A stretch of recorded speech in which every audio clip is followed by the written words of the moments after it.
Welcome back to the Why Mindset Matters podcast. I'm Eslana Loa. I'm a speaker, author, resilience mindset coach. I'm a nurse, a midwife, and a mother of four. And if this is somehow the first episode of mine that you've found, then I want to provide a trigger warning. I do discuss the loss of my teenage daughter, Riley, to suicide. In this episode, I want to provide an additional trigger warning. This is likely to be a particularly emotional one for me, just because it's been a rough day. And so I'm going to do my best to get through it. I know that I mentioned in the last episode that when I come to sitting down to record these episodes, I don't usually know what I'm going to talk about. I've got a couple of topics that'll be floating around in my head, but it's more about what is the right feel come time to record. And so I thought I knew what I was going to be talking about today, but some stuff happened this morning that changed that. And so I'm here to talk to you about whether it is really okay to not be okay, because we have this narrative. You've all heard the phrase, it's okay to not be okay, and it's everywhere. It's on t-shirts and mental health campaigns and on websites and social media, and it sounds supportive and it sounds kind, and at its core, I truly believe that it's meant to reduce shame and help us normalize our emotional struggle and our capacity to acknowledge those struggles and be open and vulnerable about it.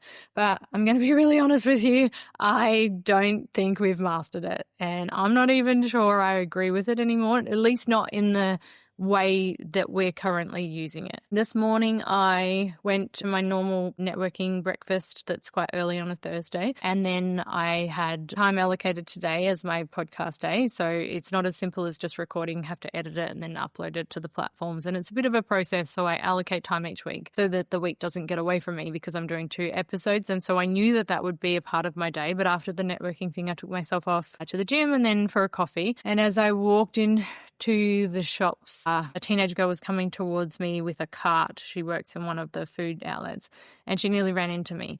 And as I looked up, just in that split second, my brain was convinced it was Riley. I thought Riley was there. And I walked past her and I went to the cafe and I managed to order my coffee and sit down, and I was listening to an episode of my podcast because I need to listen back, obviously, for quality control, and I do that before I upload it. But I sit down without premeditating a lot of this, and it just kind of flows out of me. So I always kind of make time to try and listen back from the listener's perspective, because I get so much from it, because I'm just kind of dumping it from my soul onto the podcast at the time of recording and uploading. And so I was listening about the last episode about there's no limits and everything, and I had to turn the podcast off because I'm sitting in this cafe and there's silent, involuntary tears just rolling down my cheeks, because I would give anything to just hold her.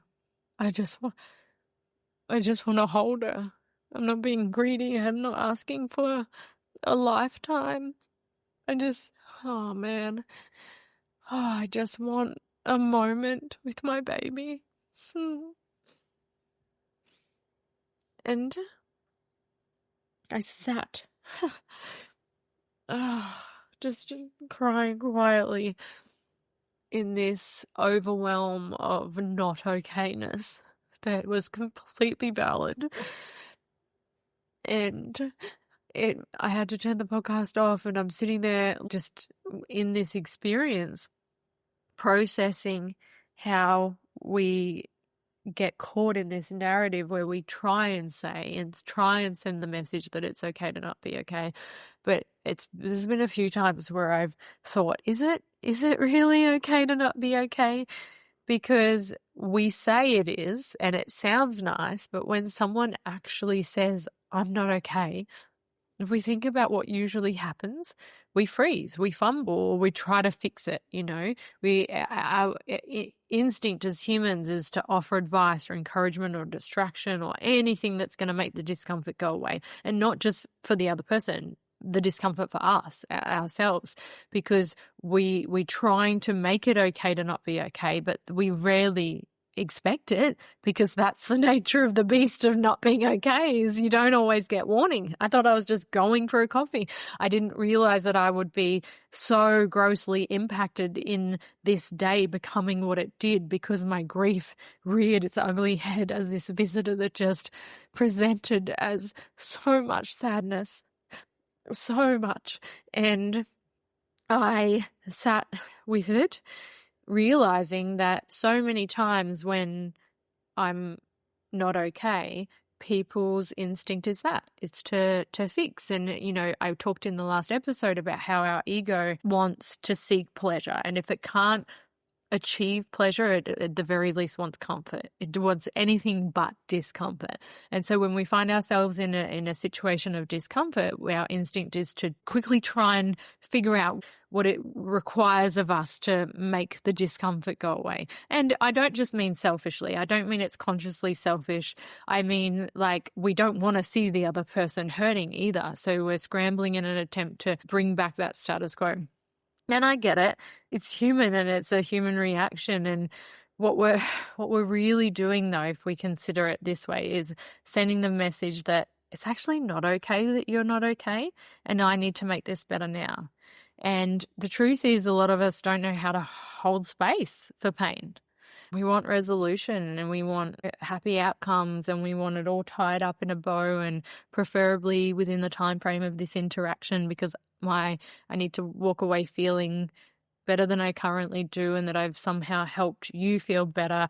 And it's not always going to be possible within the time constraints of that interaction. Anyway, I'm sitting with this, and it's just overwhelming, and I could easily have let that interaction turn me around, go and sit in the car crying, and then take myself home and get into bed. And the decisions we make in the situational crisis, if you like, of not being okay, really impact how long that period of not okayness goes on for, and the depth and degree to which that then affects our capacity to keep functioning. Because if I had gone, oh my God, this is too much, I'm going to sit in the car, I'm going to cry, I'm going to go home to bed, I'm now feeding and watering the very parts or opportunities that grief presents in my life that I don't want to. I don't want to feed depressive symptoms and therefore an episode where it's hard for me to function. And so I'm grateful that I had the capacity to sit with my sadness, and that I wasn't ashamed of it or so worried that I was sitting in the corner of a cafe and someone might see me. I wasn't drawing attention to myself. I wasn't sitting in the corner a blubbering mess in public.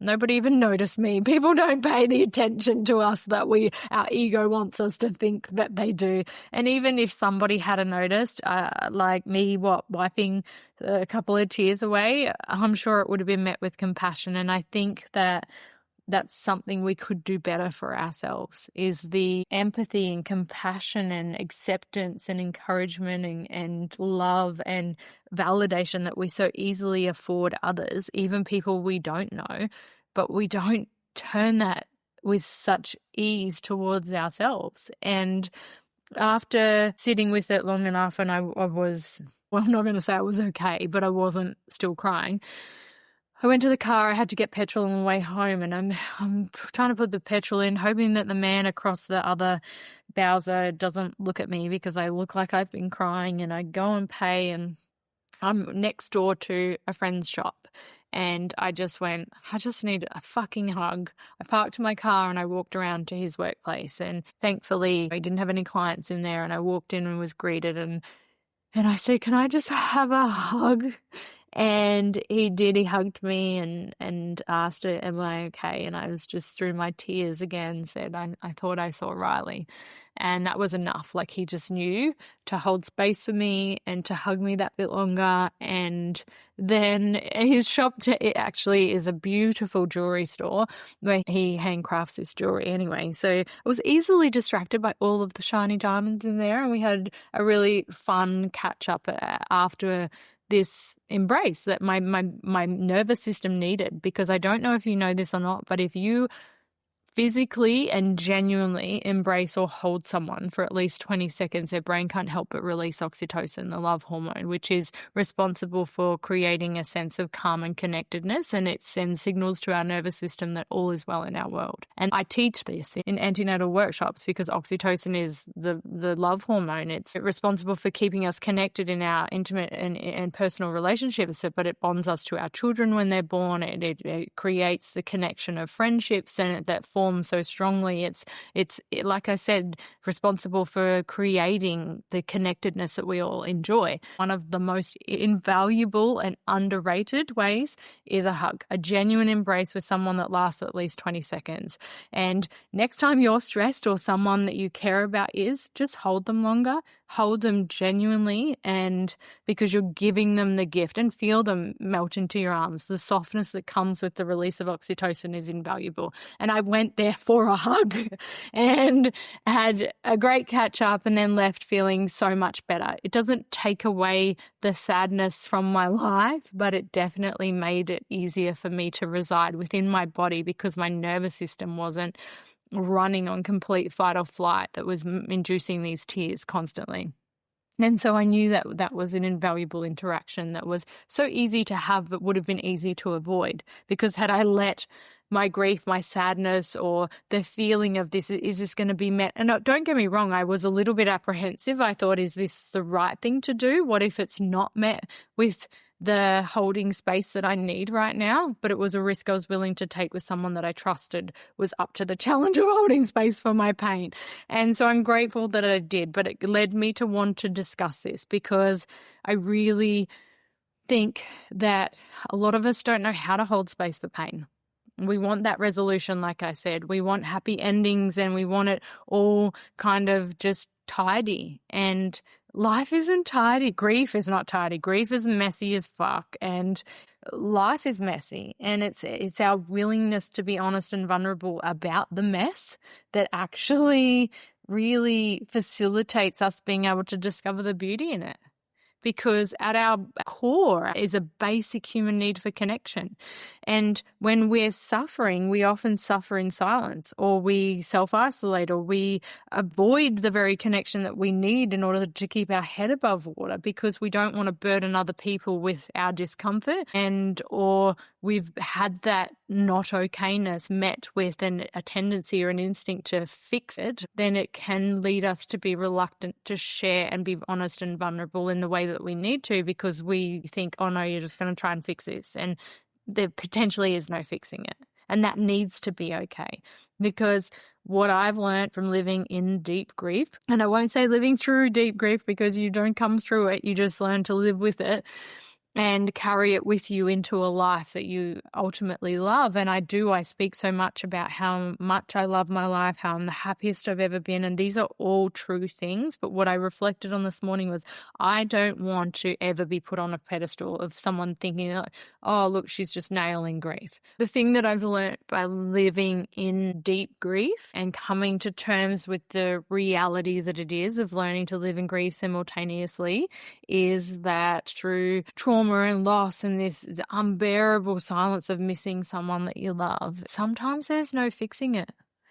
There is just being in it and with it and being with someone in their pain without rushing it, without rushing them, without judgment, without advice, without feeling this need to fix it or fill the silence with words when there just aren't any, is one of the most powerful things that human beings can offer each other, is our presence.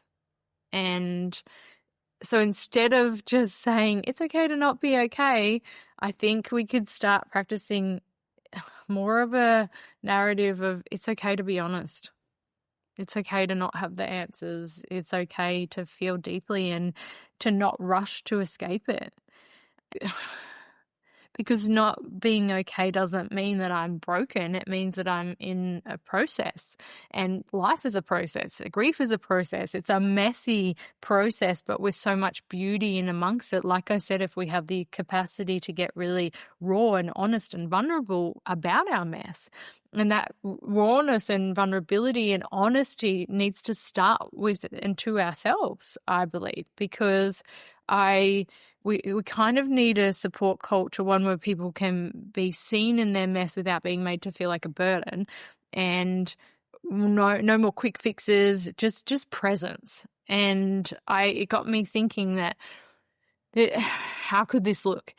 It's sitting next to someone in silence, knowing, and I think this is one of the biggest challenges, especially in unimaginable grief and trauma and loss, because we can't imagine experiencing it. We cannot imagine what the aftermath is like. We cannot imagine any healing, and we just have this tendency to feel really uncomfortable in the presence of that. And for those courageous enough to sit with it, rather than run from it or avoid it because it creates discomfort, knowing that sometimes there just are no words. It's okay. And people would say to me, I just didn't know what to say, so I stayed away. And that's what I would say, is sometimes there's no words, and that's the greatest strength you can have, is to not feel the need to fill the silence when there just aren't words. Or it might be saying that I see you instead of you'll be okay. Or asking, what do you need right now? Instead of offering these platitudes, and as well-intentioned as they are, and I never want to seem ungrateful for the good and the pure intentions that we have, I think that rather than being well-intentioned, we could be intentional.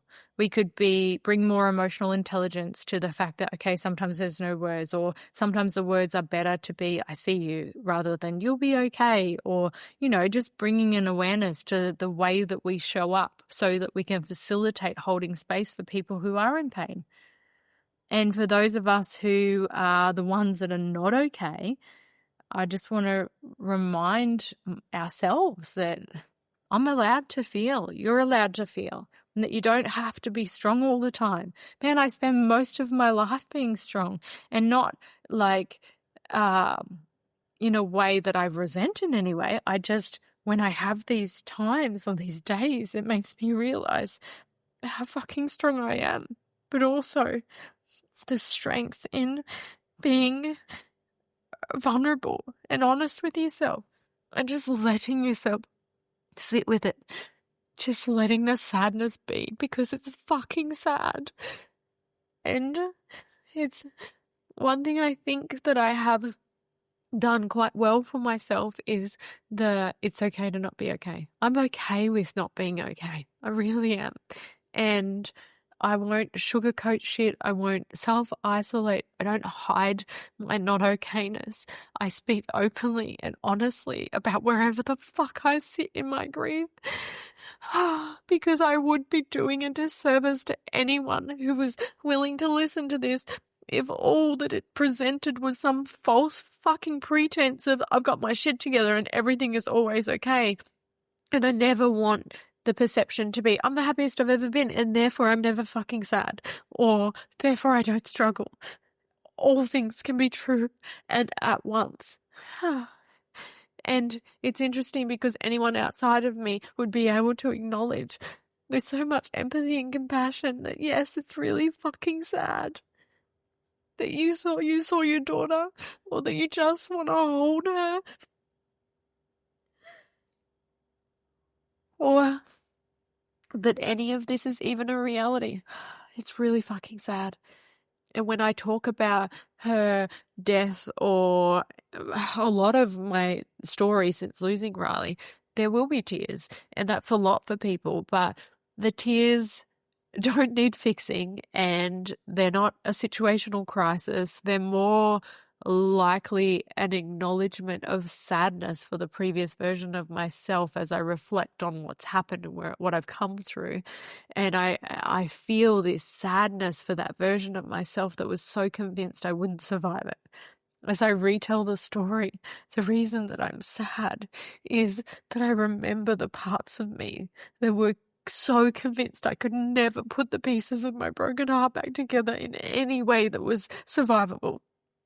And here I am doing better than I ever imagined, and I'm so proud of myself. But I can be proud and sad at the same time, and I can be happy and in grief. I'm aware that the sadness of today, and today being a particularly rough day, doesn't suddenly smash to pieces the perception I have of being that in this beautiful, happy life at all. And so my capacity to be okay with the times when I'm not okay and to own that and to be just honest. I've got such a beautiful community of people around me that they pick up on the vibe anyway. They know when you're not okay. And I'll just say, sometimes, no, today sucks a bag of dicks. Grief is a bitch today. And it's okay. Or I know I'm not okay and I really need a hug. Can you just hug me? The power of the hug is something that we should be talking more about and gifting people.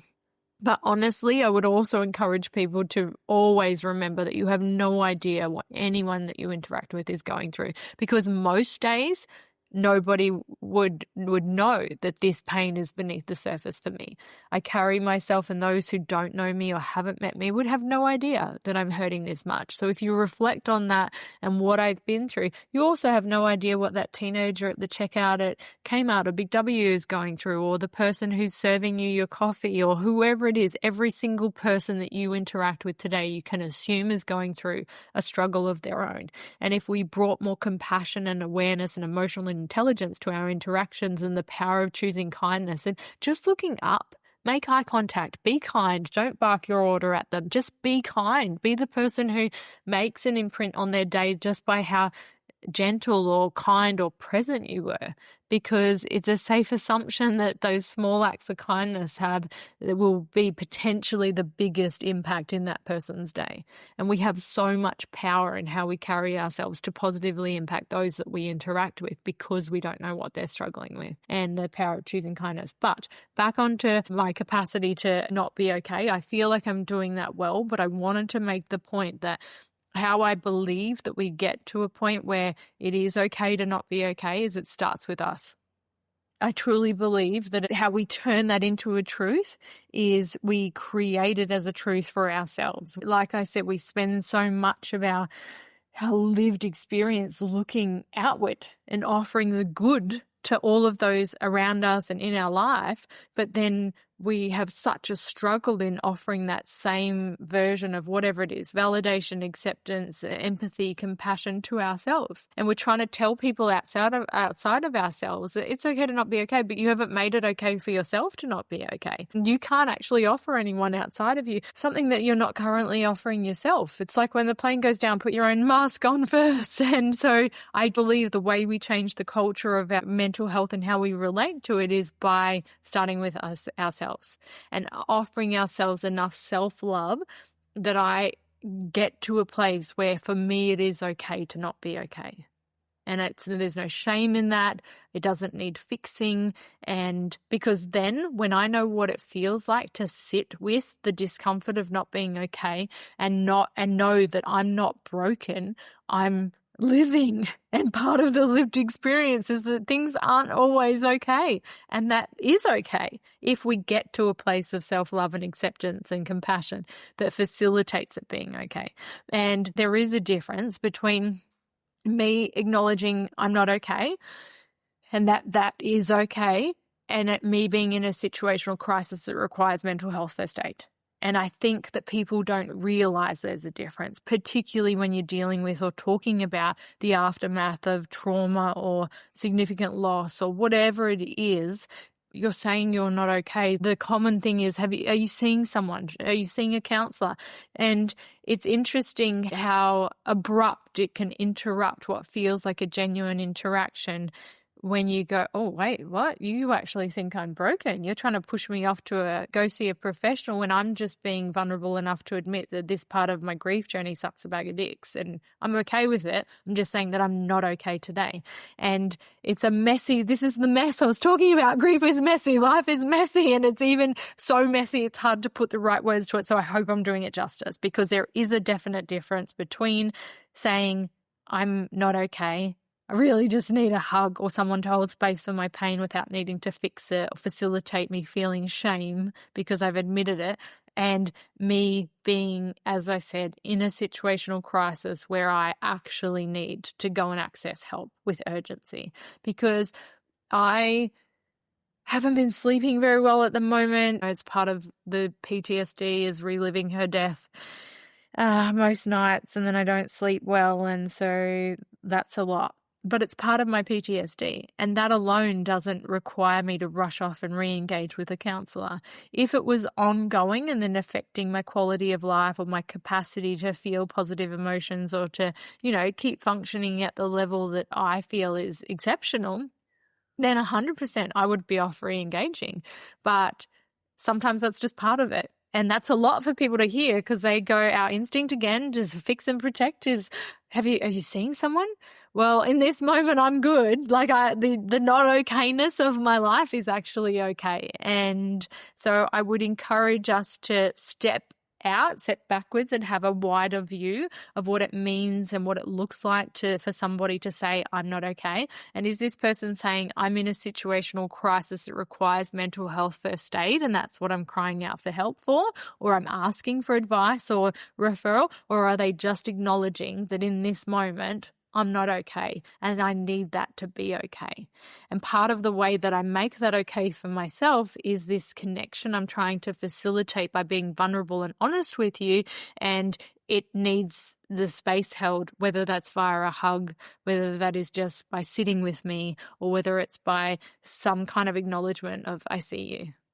And although I may not understand what you're going through, I'm 100% here for you, which is of so much more value than you're going to be okay, or something that we find ourselves saying that's unintentional. And that's the difference. I want to encourage people to start living intentionally, start choosing your words intentionally, start being really present with each other, because I feel like we have this capacity to change our life by showing up and offering this to ourselves first and foremost. But then we have the potential to change the world around us within our close circle. And then as we do that, that changes their lived experience. It's just a flow-on effect of this massive movement that we could be making better use of, that we're trying to do by the well-intentioned, it's okay to not be okay. I think we have the capacity to do it a whole lot better. And today being rough got me reflecting on all of that. So I wanted to share my reflections because that's what I do. That's what I'm doing here with the podcast. And I know I talk about mindset as everything, and there isn't any area of your life where your mindset doesn't matter. But mindset doesn't mean pretending everything's fine either. And that's a big one. It's acknowledging the truth and choosing how we respond to it. And sometimes the truth is everything is anything but fine. But I get to choose. Like I said, the mindset I could have chosen was, I'm a burden. If I share this could ruin someone else's day, or it could interrupt their day. And even though it's an interruption because my presence wasn't expected, I could trust that interruption was an okay and welcome one, because I put myself around the right people who know what I'm going through, what I've been through at least, and so therefore see this interaction as an opportunity for them to step up by holding space for me. And people want to help. They do. We want to help each other. We want to love and band around each other. But they don't know what they don't know. And if I just got in the car and gone home and cried all day, not one person would have known that I had a shitty day or that I struggled in my grief. And when I sit here and think about how different my body feels to be able to have this conversation where I'm speaking as consistently as I am, not overwhelmed by tears like I would have been prior to that interaction had I tried to do this without decompressing the nervous system via that connection, then it just wouldn't have worked. But as I said, it's about acknowledging the truth, and we get to choose how we respond to our truth, and that we can have a mindset shift happen when we realize I'm not broken. I'm becoming, and the growing pains of the new becoming is uncomfortable, 100%. But I even realized that too when I was at the shops. There's a point at which I remember the first time I thought I saw Riley. It was at the gym. It was this beautiful girl sitting, and it was her side profile, so much more like Riley than even today's interaction. And it took my breath away. I couldn't breathe. I nearly had a panic attack. I was crying that night. It was so painful. It was so painful because you can have dreams where you wake up going, oh my God, I thought she was still with us. And then you wake up to the reality of this awful truth. But this was in my conscious waking time where you really think, because you know you're awake, you're at the gym, you really think, oh my God, it's not real, she's here. And it was crippling, that first experience. And I did reflect today on the capacity that I had to still function comparatively to the first instance of a similar experience. And so if I needed to realize that this is not a part of me being broken, this is, a part of the growth and a part of the becoming, it was in my capacity that I had to reflect on how much better I could deal with this visit of grief, and how much more consciously I could make the decision to put myself around company that I actually ended up being invaluable. And sometimes the most resilient thing that you can do is not be okay and then stay with yourself anyway. And I'm grateful for the insights that I'm able to reflect on, and doing so draw out of these lived experiences of mine. I'm grateful for the platform that this podcast gives me to be able to get it off my chest, because let's be real, like I said, I don't think about it. It's not premeditated. I sit down and I do a dump from my heart and soul onto this platform, and in doing so, it is very therapeutic for me, because it kind of gets me speaking and therefore processing a lot of my lived experience, whatever the episode is about. Then, as I mentioned before, I also come full circle and listen from the perspective of the learner. But my invitation to you, if you like, wherever you are, is let's just stop rushing to fix shit.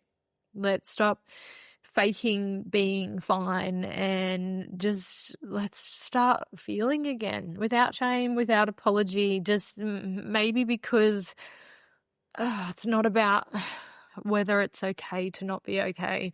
Maybe it's about being safe to not be okay. And that, like I said, that starts with us, because I really do believe that. I believe that we are, whether it's love, acceptance, validation, all of the things that hold our head above water in these episodes and seasons and cycles of our life where we would otherwise feel like we're going to drown, are things that really we are not positioned to offer anyone else until we're offering it to ourselves. Not genuinely, not authentically, and not to the full capacity that we have the potential to, that's for sure. So it 100% starts with us. And I really appreciate everyone and anyone that's actually listening to the Why Mindset Matters podcast, because as valuable as it is as a part of my journey and my healing and my new becoming, it's definitely also something that I feel really passionate about. And as I've mentioned in earlier episodes, it's been something that's been sitting at the base of my soul that I knew would come to fruition at some point. And here it is as this podcast. So if this resonated, please share it with someone who needs a reminder today. Then if you're not okay right now, then I just wanted to say that I see you and that you're not alone. And you don't need to be perfect to be worthy of love or rest or healing. Begin to gift that to yourself starting today. And until next time, stay grounded and honest and vulnerable and messy and stay with yourself, most importantly, because the world needs you, and it is 100% okay to not be okay, and it starts with us. So thanks again for listening. I look forward to sharing everything that this podcast has to offer in all of the coming episodes. I'm Eslana Loa. You can follow me on Instagram at Eslana Loa. I will see you in the next episode.